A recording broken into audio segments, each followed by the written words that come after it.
Here's a story you're probably not going to hear about on the evening news. Let's talk about what's going on over at the University of Delaware and their quarantine problems with their students who are getting COVID-19, despite the fact that the campus is over 90% vaccinated, fully vaccinated. All right, guys, let's talk about it. This is the gospel according to Mark with a C. He is I, and I am he. Just taking some time to tell you exactly what's on my mind. And yes, I have this story here on WHYY.org where they're talking about the problems that they're having over on the University of Delaware's campus. And let's get into this. It says here, COVID-19 quarantine space is running out for University of Delaware students. Quarantine space is running out. It kind of reminds me of what's going on, this ongoing narrative that they're putting out there that there's just not enough hospital beds because of what's going on with the unvaccinated specifically. Okay, now I don't have any problem believing that there's a shortage of hospital beds because a lot of people may not know this, but this problem has been going on for longer than the pandemic has been going on. I pulled up all types of articles, and I'll see if I can leave some in the description where they were talking about this as far back as 2015, about how there was a problem with availability when it comes to hospital beds in the ER and things like that. And a lot of it has to do with administration more than anything else. And I would imagine that has not changed. So the problem has been ongoing, but just like with everything else that's been going on with this, it's been politicized. So they want to turn everybody's anger and outrage towards the unvaccinated rather than admit that the vaccines don't work the way they said it did. Yes, there were always going to be breakthrough cases, but not to the level that we are seeing because they don't want to report that a lot of the people who are in the hospital who are catching it badly have been fully vaccinated. All you have to do is look at what's going on over there in Israel. They are more fully vaccinated than we are. They took the Pfizer the way that we did. And, for some reason, they're being a lot more forthcoming with what's going on over there than we are here. We'd rather create a civil war between the vaccinated and the unvaccinated. As Dr. Fauci said a long time ago, I think there'll be two Americas, he said. And don't you know, that's one of the few things that rat bastard was right about. So anyway, going on, it says here, this week, as recorded through Friday, 353 students at the University of Delaware have tested positive for COVID-19. That includes 105 cases reported Wednesday, 136 reported on Thursday, and 104 reported on Friday. Damn. That weekly total is higher than last school year's peak in late February when 324 students tested positive.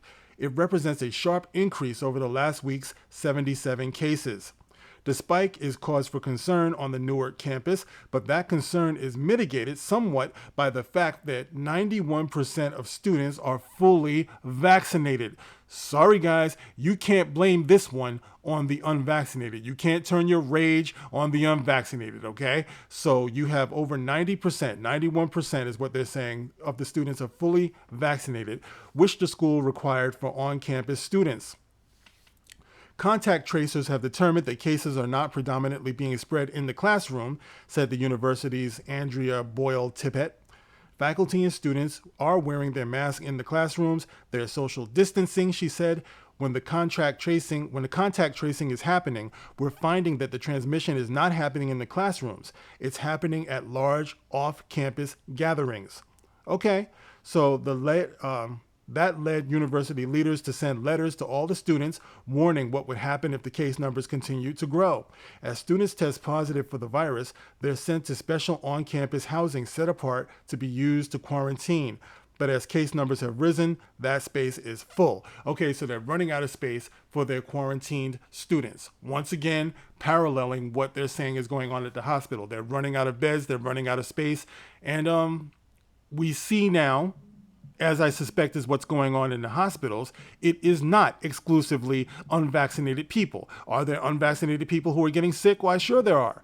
But there are also vaccinated people who are getting sick as well because there's this feeling of false security, I believe, that's been going on where people feel like they've been fully vaccinated. We've been hearing about this now for, the better part of a year. and they're rubbing it in the unvaccinated face. And of course, everything opened up to them. That knucklehead over in New York had the key to the city, and he gave a big old concert in Central Park full of vaccinated people exclusively. So this is a point that I made on one of my previous videos as well. Once you push out your undesirables, your unvaccinated, then what do you have left in the pool? You have your vaccinated who are breathing in each other's faces, who are dancing all over the place, and they're the ones who are spreading this, okay? Because you knock those other people out, you're locking them down. You're going to see this more and more as time goes on, all right? Now they're talking about the probable need for a booster because that effect of the initial vaccines are beginning to wane after about maybe 3 to 6 months, all right?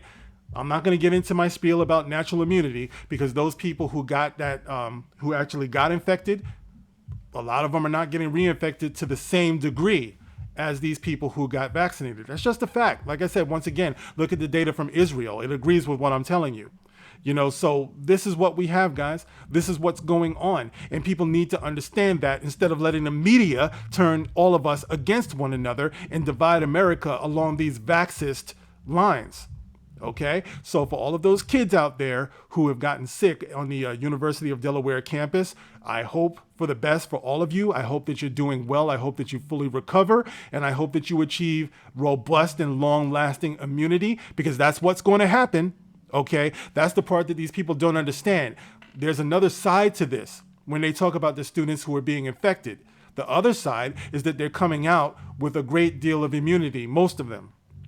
The vast majority of them, I would say. So in a way, this is good news. I know a lot of people don't like to say that because you don't want to increase the amounts of people who think that it's acceptable to get the virus willingly. And I agree. You shouldn't go out looking to get the virus because you don't know how it's going to affect you. In much the same way as people just shouldn't just go running out looking to get the vaccine without knowing in what way it's going to affect you. That's not called being anti-vaccine. That's called being pro-information.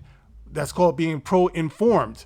All right, that's what I'm talking about. I don't understand, once again, why it's so hard to grasp. But anyway, guys, that's what you have going on out at the University of Delaware. It's not a matter of the unvaccinated. Those people out there are the vast majority fully vaccinated, and they're still getting infected. But unlike what the media is telling you, like I said before, I see the bright side of this. They're young, they're healthy. Most of them don't have pre-existing conditions. They're going to be just fine, and they're going to come out with a great degree of natural immunity, which is something that these big pharma political bastards, who are in each other's pockets, they don't want to think about that. They don't want to talk about that. Once again, I say to you all the time, if anybody can provide the clip where Dr. Fauci is freely talking about the part that natural immunity plays in getting us towards herd immunity, or the part that natural immunity plays in negating the need for mandates and requirements, you provide that link in the comment section. Let me know, please. But I very, very much doubt that that's what's going to happen, because they don't want to do that. They don't want to give up the control, which is what this is all about. Like I said before, it's time to wake up.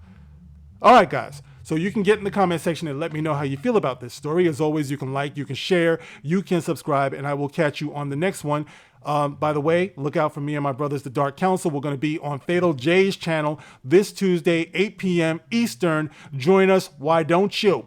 Okay, guys. Thank you for listening. This is The Gospel According to Mark with a C. Rock on.